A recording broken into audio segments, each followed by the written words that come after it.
रसशास्त्री जी, जरा हमको ये बताओ कि इस रस का कौन सा स्थायी भाव है, इसका विभाव कौन सा है, इसका संचारी भाव कौन सा है, इस रस के अनुभाव क्या क्या है और इस रस की निष्पत्ति कैसे होती है। अब मधुमंगल ने यहाँ पर भोजन के साथ ही साथ संपूर्ण जो रस शास्त्र है उस रस शास्त्र का को उड़ेल दिया, और जो काव्य शास्त्र में रस चर्वणा, उस रस चर्वणा को भोजन की चर्वणा के साथ में मधुमंगल संगति स्थापित करते हुए कह रहे हैं, बोले भैया भोजन रस ही रस चर्वणा है, सबसे बड़ी रस चर्वणा भोजन रस ही है। तो श्रीरामाबोध उवाच पिंडी भी पिचिन्नम पूरे द्रुतम, बोले अरे रहने रहने पिंडी भी, माने ये जो सामने तेरे पास में ये सारी सामग्री जो रखी हुई है, इनकी पिंडी के द्वारा, इनके कौर के द्वारा, इन पिंडियों के द्वारा, इन कौरों के द्वारा पिचिन्नम पूरे द्रुतम, अपने पिचिंड माने उदर को भैया पहले भरने दे। यदेव तब सर्वस्वम, तो पहले अपने पेट को भर तो ले, कहीं बाकी बात में मत रह जाना, पहले पेट भोजन तो कर ले।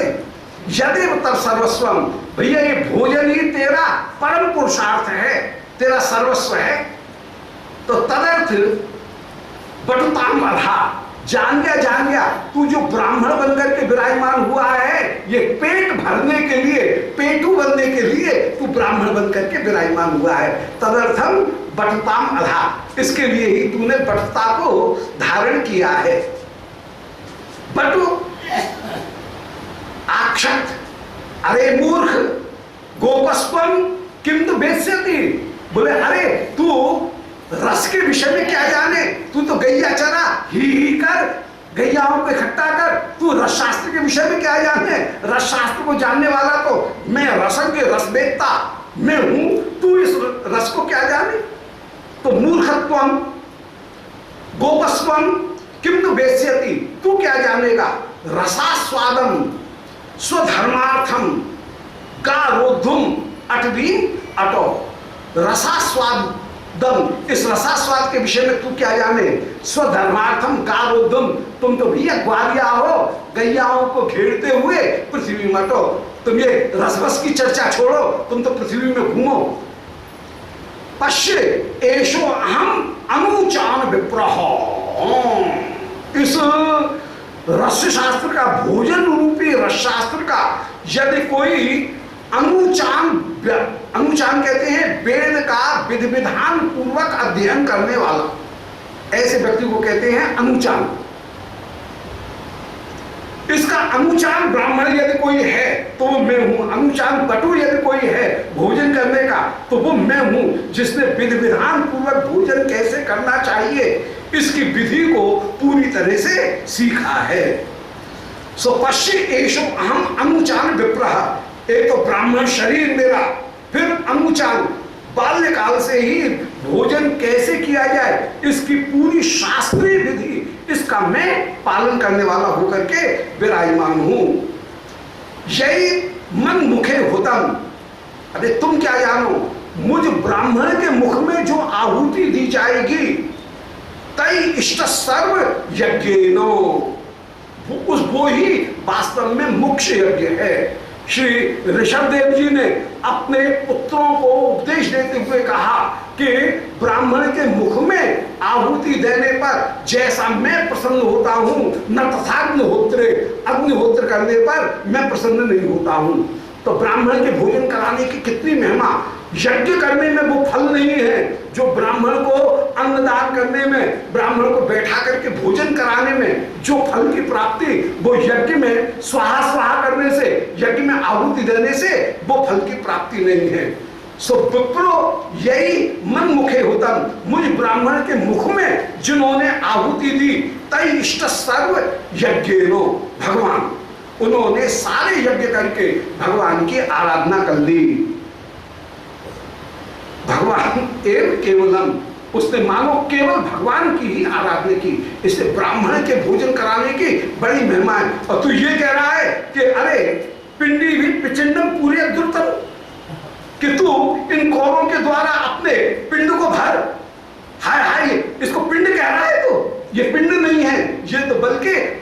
होती हैं, इनको तू भोजन कर। उस समय श्री राम कह रहे हैं कि श्रुति स्मृति हो वर्तमान शत जन्मसु त्वया परिचितम नहीं भी। बोले अरे ब्राह्मण, हम तो सब अच्छी तरह से जाने, जन्म में तेने श्रुति स्मृति कहाँ है वो गली भी नहीं देखी है। श्री रामोचे श्रुत स्मृतियों वर्तमान भी शत जन्मसु, 100 जन्म में भी तेने श्रुति स्मृति के मार्ग को कभी देखा नहीं है। तो या परिचितम नहीं वो विप्रत्य सूत्र में वो केवल ब्राह्मण बनने के लिए कंधे के ऊपर जरूर धारण कर रखा है तुमने, ब्राह्मण बना दिखा रहा है, जरूर धारण कर रहा है, न श्रुति जाने न स्मृति जाने। उस समय कृष्ण प्राह बटो अस्ति रस शास्त्रेण शीलतम। बोले नहीं भैया नहीं, ये बटू जो है इसकी रस शास्त्र में बड़ा अनुशीलन है, रस शास्त्र को जानता है, इसलिए व्यंजनानेक तात्पर्य लक्षण विज्ञता यतः। इसमें व्यंजन है, व्यंजना विराजमान है, इसमें तात्पर्य वृत्ति विद्यमान है, इसमें लक्षणा की वृत्ति विद्यमान है, इसमें अभिधा की वृत्ति भी विद्यमान है। अब शब्द जो है उन शब्दों की 4 शक्तियां होती हैं। शब्द की एक शक्ति है उसका नाम है अभिधा, शब्द की दूसरी शक्ति शब्द शक्ति उसका नाम का समाप्त करें। दूसरी शक्ति जो है शब्द की उसको कहते हैं लक्षण। तीसरी शक्ति है शब्द की वो है व्यंजना, और तात्पर्यार्थों में केशचित मंगट ने वर्णन किया कि चौथी जो शब्द शक्ति है वो शब्द शक्ति है तात्पर्य वृत्ति। बहुत संक्षेप में अभिधा किसको कहते हैं? बोले साक्षात संकेततम अर्थम अभिधा, किसी वस्तु का साक्षात जिससे संकेत हो, शब्द के द्वारा जिस अर्थ का बोध हो उसका नाम अभिधा। जैसे किसी ने कहा गो, गाय कहने पर गो ये ध्वनि आने पर एक ऐसा व्यक्ति सामने आ जाता है, एक ऐसा पशु व्यक्ति सामने आ जाता है जिसके गले में झालर लटक रही हो, उसको कहते हैं सासना। तो गो शब्द के द्वारा सासनादिमान पशु व्यक्ति, पशु विशेष उसका बोध हो जाए तो साक्षात संकेत जो अर्थ है उसका नाम हो गया अभिधा। कभी कभी ऐसा होता है कि मोक्षार्थ बाधे तद्योगे रूढ़ितो तत्प्रयोजना अन्योर्थो लक्ष्यते यत्सा लक्षणा रूढ़िता क्रिया। दूसरी जो शब्द शक्ति है वो दूसरी शब्द शक्ति है लक्षणा। जैसे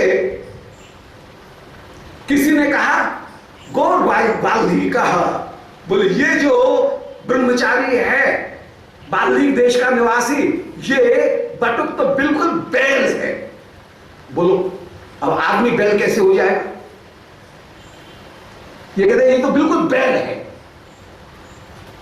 गो बाल्ही का। यहां पर गो शब्द का अर्थ शासनादिमान पशु नहीं लिया जाएगा, गो शब्द का अर्थ लिया जाएगा कि ये मूर्ख है। जैसे पशु मूर्ख होता है उसमें बहुत ज्यादा विवेचकता नहीं होती, इसी प्रकार ये भी मूर्ख है। तो गो शब्द का अर्थ मोक्षार्थ बाधे, जहां मोक्ष अर्थ में बाधा हुई तब रूढ़ी या प्रयोजन से जहां पर अन्य अर्थ ले लिया गया, दूसरा अर्थ ले लिया, गाय का अर्थ पशु न लेकर के गाय का अर्थ ले लिया गया मूर्ख, वहां पर लक्षण हो गई। गंगायाम घोषा, अजी साहब ये तो गंगा में गंगावासी है। अब गंगा में तो कोई वास कर नहीं सकता है, गंगा तो प्रवाहमान जल है, तो गंगा का अर्थ गंगा न लेकर के गंगा का अर्थ हुआ गंगा तट। गंगायाम घोषा, गंगा के किनारे गांव है, तो ये अर्थ लिया जाएगा, ये गंगा का गांव है, तो गंगा के बीच में गांव थोड़ी है।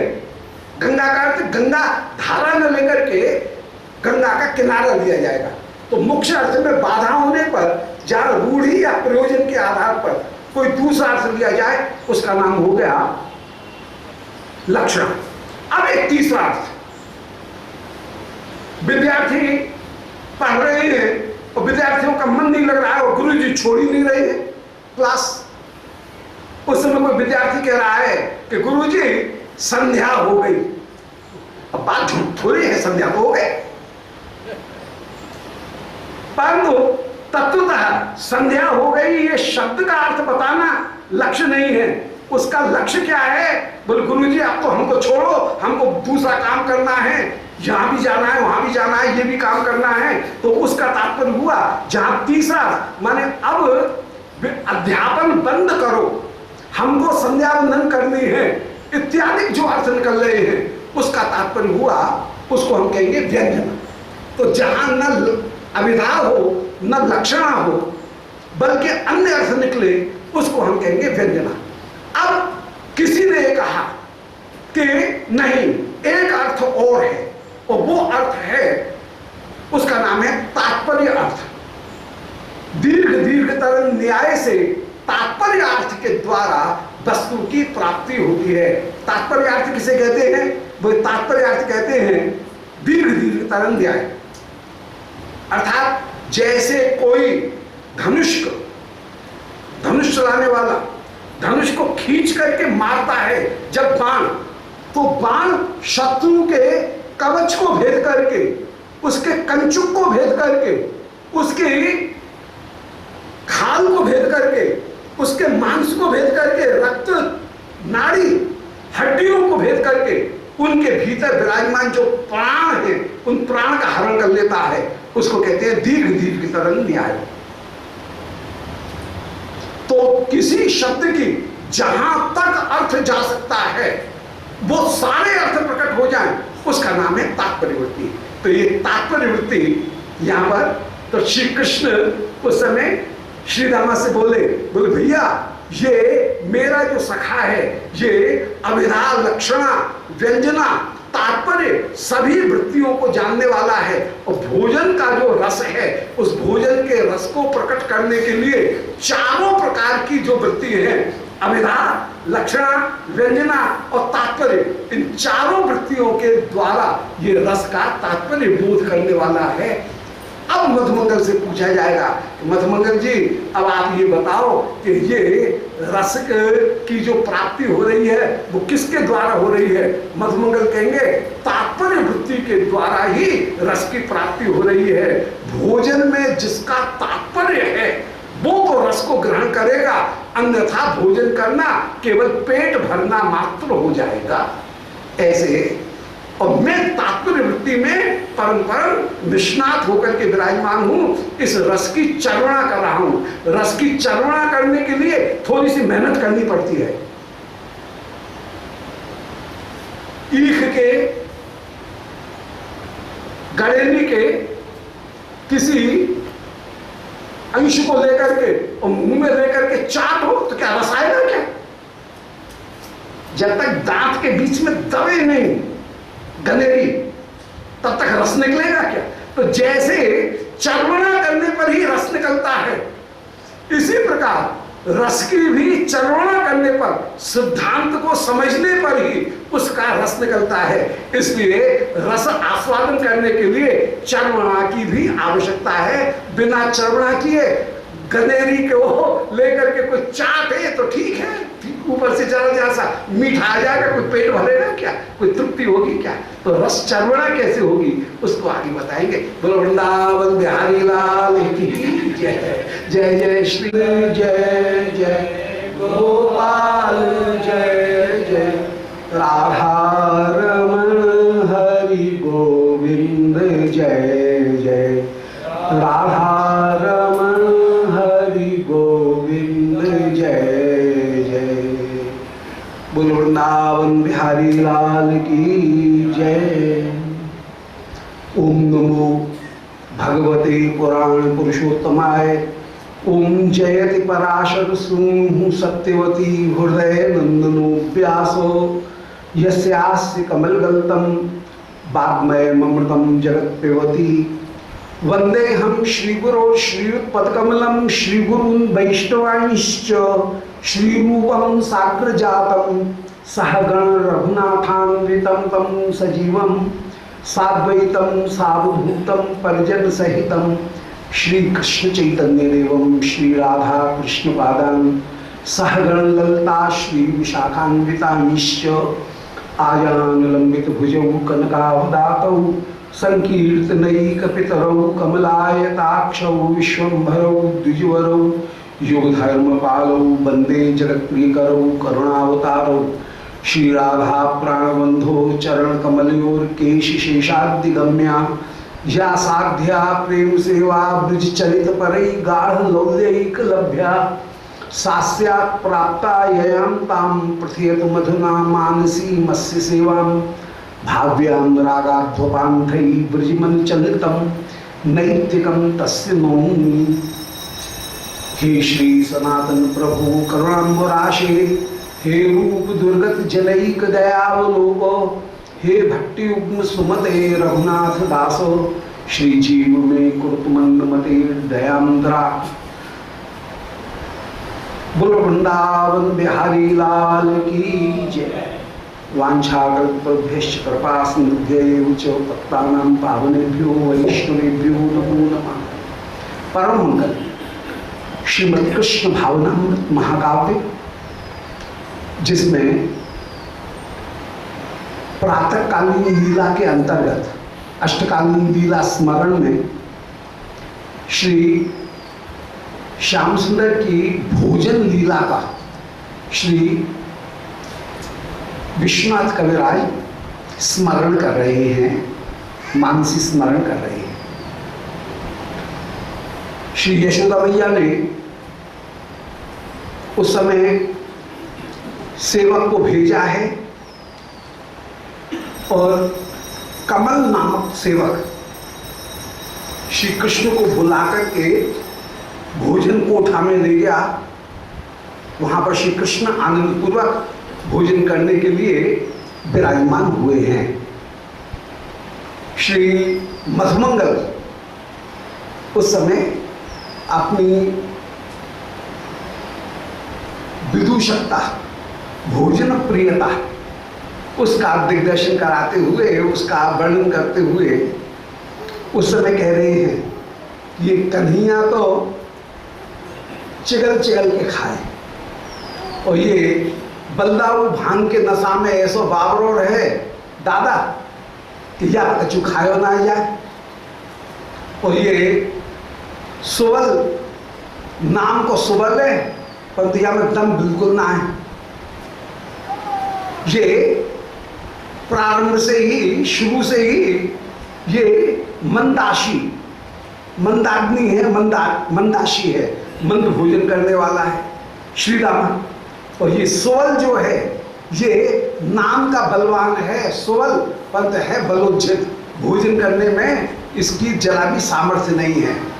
भोजन का वास्तविक यदि कोई अधिकारी है, भोजन रस का यदि कोई वास्तव में कोई रस का आस्वादक है, सामाजिक है, तो वो सामाजिक अधिकारी मैं। उस समय श्री राम हंसते हुए कह रहे हैं कि अरे भैया तू तो जल्दी से बड़े बड़े कौर लेके और अपनी पिंडी को भर ले। तो श्री रामोवाच पिंडी भी पिचिंडिम पूरे द्रुतम, तू अपनी इन पिंडियों के द्वारा अपनी पिचिंडी माने पेट को तू भर ले। यदेव तव सर्वस्वम, क्योंकि ये भोजन ही तेरे लिए परम सर्वस्व है, परम धन है। तदर्थम बटता मधात, इसलिए ही तू ब्राह्मण बन करके उत्पन्न हुआ है। ये पेट भरने के लिए ही, भोजन करने के लिए ही तेने ब्राह्मण रूप धारण किया है। अब इसी प्रसंग में श्री कृष्ण ने कहा, श्री रामा कह रहे हैं कि भैया ये जो सखा है, ये मधुमंगल, ये तो केवल भोजन करने वाला है। और मधुमंगल से कह रहे हैं श्री रामा कि भैया तू तो बड़े बड़े कौर लेकर के अपनी इस पिचिंडी माने उधर उसका पूर्ण कर। तो श्री कृष्ण मधुमंगल की बात का उत्तर दे रहे हैं। पिछले प्रसंग में 52वें श्लोक में मधुमंगल ने एक आक्षेप लगाया कि ये श्री रामा ने एक आक्षेप लगाया मधुमंगल पर कि ये हमारे जो सखा ब्राह्मण मधुमंगल, ये भैया ब्राह्मण बना इसमें कुछ भी नहीं है। श्रुति स्मृति उनके तो रास्ते से भी ये कभी नहीं गया। जो परतत्व का साक्षात वर्णन करें उसका नाम है श्रुति। जो परतत्व को प्राप्त करने के साधन का विशेष रूप से वर्णन करें उनका नाम है स्मृति। यद्यपि दोनों में दोनों वस्तु आ जाएंगी, परंतु निगम कहते हैं जिसमें परतत्व का साक्षात निरूपण हो, और आगम कहते हैं उसे जिसमें परतत्व को प्राप्त करने के साधन का विशेष रूप से निरूपण हो। ये निगम और आगम दोनों में मूलभूत अंतर है। तो ये जो हमारा ये सखा है ना, ये मधुमंगल श्रुति स्मृति इनके रास्ते पर भी शत जन्मसु 100 जन्मों से भी ये उस रास्ते पे कभी चला ही नहीं है, उस गली को ही इसने नहीं देखा है। श्री रामो चे श्रुति स्मृतियो वर्तमान शत जन्मसु त्वया परिचितम नहीं वो, तेने कभी उस मार्ग को देखा ही नहीं है। विप्रत्य सूत्र में वचो, ब्राह्मण बने में बस तेरे पास में एक ही साधन है, वो है यज्ञोपवीत जन्म धारण किए हुए, वरना श्रुति स्मृति क्या है इनको तू कभी जानता ही नहीं है। अब इस विषय में श्री कृष्ण ने बड़ी सुंदर बात कही कि नहीं ऐसी बात नहीं है, मेरा जो सखा है ये रस शास्त्र का अनुशीलन करने वाला है। कल इसी के ऊपर चर्चा चल रही थी जरा सी कि कृष्ण प्राह बटो अस्ति रस शास्त्रेण शीलनम। रस शास्त्र में कृष्ण ने बहुत अनुशीलन किया है। व्यंजनानेक तात्पर्य लक्षणाभिज्ञता यथा, मेरे सखा को सारी शब्द वृत्तियों का पता है। अविधा, लक्षणा, व्यंजना और तात्पर्य, ये 4 वृत्ति। तो इनमें व्यंजना उस वृत्ति को भी जानता है। कहा तो व्यंजना वृत्ति, पंत कह रहे हैं क्या कि व्यंजन जो है उनकी वृत्ति को जानता है। ये जो भोजन के व्यंजन है 56 भोग 36 व्यंजन, उनकी वृत्ति को जानता है मेरा सखा। और रस का तात्पर्य ये 6 जो रस हैं वो काव्य के 12 रस नहीं, 12 रस नहीं, बल्कि जो ये मधुर, अम्ल, कटु, तिक्त, क्षार, कषाय, ये जो 6 रस हैं उन 6 रसों के विषय में मेरे मित्र को खूब जानकारी है। ये भोजन प्रिय है और भोजन के 6 रसों को ये बहुत अच्छी तरह से जानता है। तो श्री कृष्ण कह रहे नहीं, मेरे मित्र को रसज्ञता प्राप्त है, रस तत्व को इसने बहुत अच्छी तरह से देखा। अब रस को लेकर के शास्त्रों में बड़ा विवाद है। कुछ लोग कहते हैं कि रस अविधा के द्वारा प्राप्त होता है, कुछ कहते हैं वे लक्षणा के द्वारा प्राप्त होता है, अनुमान के द्वारा प्राप्त होता है, कुछ कहते हैं कि रस प्रत्यक्ष प्रमाण के द्वारा प्राप्त होता है, कुछ कहते हैं वो अनुमान के द्वारा प्राप्त होता है, कोई कहते हैं कि रस तात्पर्य वृत्ति से प्राप्त होता है। अभिनव गुप्त जैसे जो विद्वान हैं वे रस के विषय में अपने सिद्धांत को प्रस्तुत करते हैं कि रस सर्वदा व्यंजना के द्वारा प्राप्त होता है। कुछ विद्वान कहते हैं कि नहीं, रस तात्पर्य वृत्ति के द्वारा प्राप्त होता है। तो इसमें विद्वानों के प्रमुखतः 4 सिद्धांत कहीं वर्णन किए गए, उनके विस्तार में जाने की जरूरत नहीं है। भट्टदोलक वे रस की उत्पत्ति मानते हैं और अविधा के द्वारा रस प्रत्यक्ष रूप में प्राप्त होता है ऐसा मानते हैं।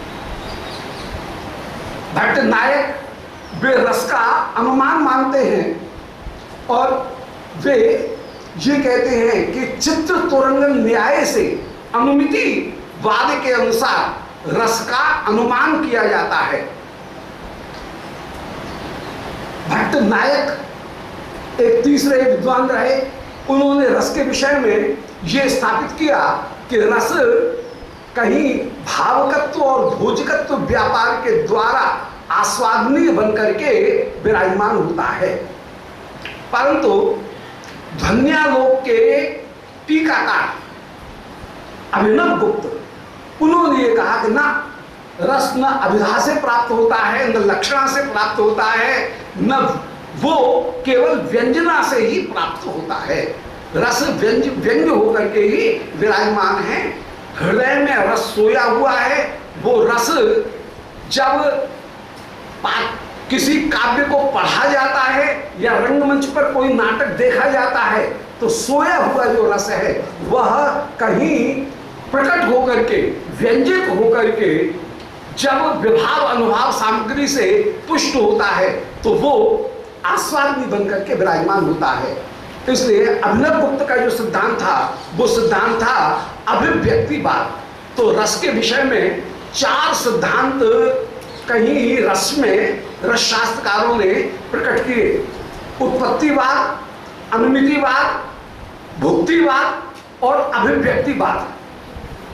इनमें जो मुख्य सिद्धांत है वो मुख्य सिद्धांत अभिव्यक्ति है।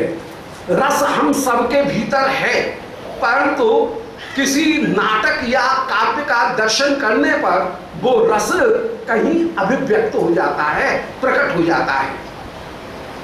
रम्याणि वीक्ष मधुरांश्च निशम्य शब्दान पर्युत्सुको भवति यत् सुखितोपि जंतु तच्चेतसा स्मरत नूनमबोध पूर्वम भावस्थिराणि जननांतक संहृदानि।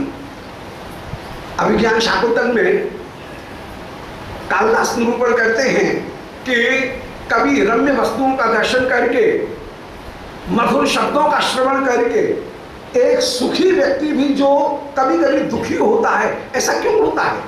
एक वो दुखी हो जाए, ऐसा क्यों होता है? उसको कोई दुख तो है नहीं, परंतु वो दुख अनुभव करने लगता है। इसका कारण ये है कि उसके हृदय में जन्मांतर सौहृद, पूर्व जन्मों के भी कहीं भाव विराजमान है और उन वस्तुओं का दर्शन करके, उन रम्य वस्तुओं का दर्शन करके, उन शब्दों का श्रवण करके उसके हृदय में सोया हुआ जो स्थायी भाव है वो स्थायी भाव कभी जाग जाता है, वो अभिव्यक्त हो जाता है और अभिव्यक्त होकर के, पुष्ट होकर के रस अवस्था को प्राप्त होता है। तो अभिव्यक्ति बात यही रस का मुख्य सिद्धांत। और जितने भी वैष्णव आचार्य हैं, श्री रूप गोस्वामी, वे भी अभिव्यक्ति बात को ही प्रधान करके मानते हैं। तो श्री कृष्ण कृपा से हमारे हृदय में भक्ति का बीज पहले विराजमान होता है, और जब भक्ति का बीज विराजमान हुआ और जब हम कृष्ण कथा श्रवण करते हैं, भगवान नाम इत्यादि ग्रहण करते हैं, तो कभी तो काव्य के माध्यम से और कभी काव्य न होने पर भी भक्ति इतनी बलवान होकर के विराजमान है कि वो सत्कर्म निबद्धता के बिना भी हमारे हृदय में वो भक्ति भगवान नाम के प्रभाव से कहीं उठ जाती है और वह रस सामग्री को प्राप्त करके आस्वादनी बन जाती है और रस की निष्पत्ति हो जाती है।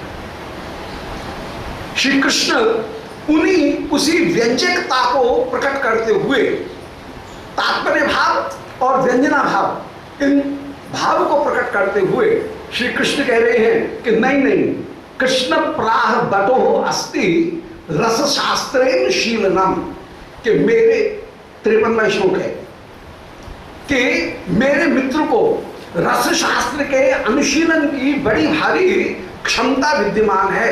रस शास्त्र कैसे प्राप्त होता है, रस की निष्पत्ति कैसे होती है, इसको मेरा सखा बहुत अच्छी तरह से जानता है।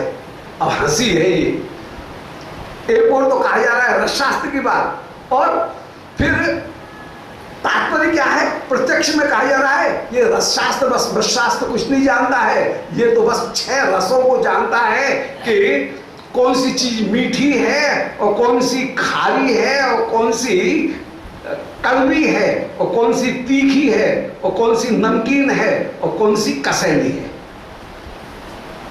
रस के विषय में भी कई बार बड़ी धारणाओं में परिवर्तन हो गया। संस्कृत में मिर्च को तिक्त कहा गया, नहीं कटु कहा गया, और नीम को तिक्त कहा गया, जबकि हम व्यवहार में नीम को कड़वा कहते हैं और मिर्च को तीखा कहते हैं। पर संस्कृत में ये देखें तो मिर्च का जो गुण बताया गया है वहां पर वो कटु बताया गया है। मिर्चो कटु, मरीचो कटु, मरीच जो है वो कड़वा है, और नीम को तिक्त कहा गया, तो कहीं धारणों में भी परिवर्तन हो जाता है, ऐसा नहीं। तो परंतु छह रस जो है वो छह रस कहीं न कहीं विराजमान है। तो मेरा मित्र रसशास्त्र में छह रसों में, भोजन के छह रसों में बड़ा कुशल है।